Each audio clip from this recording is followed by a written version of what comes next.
প্রথমেই সবার আগে যার নাম আসে মারিয়াম, যার আলোচনা কোরআনের পৃষ্ঠায় পৃষ্ঠায় পাড়ায় পাড়ায় সূরায় সূরায় রয়েছে, বিভিন্ন জায়গায় জায়গায় আল্লাহ তাআলা করেছেন।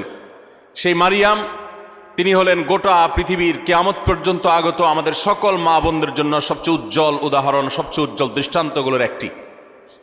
কোরআনে মারিয়ামের পাশাপাশি আমাদের মা, মুমিনদের মা উম্মুল মুমিনিন নবীপত্নী আয়েশা রাদিয়াল্লাহু তাআলা আনহা, তার সম্পর্কে সূরা নূরে কয়েকটি আয়াতে আল্লাহ রাব্বুল আলামিন আলোকপাত করেছেন।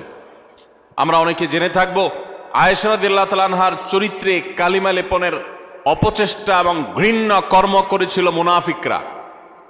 আল্লাহ রাব্বুল আলামিন তার পুততা, পবিত্রতা, তার সতীত্ব এবং তার ব্যাপারে যে মিথ্যা অপবাদ দেওয়া হয়েছে, সেই মিথ্যা অপবাদ এবং ষড়যন্ত্র সম্পর্কে কোরআনে কারিমে অনেকগুলো আয়াত নাজিল করেছেন।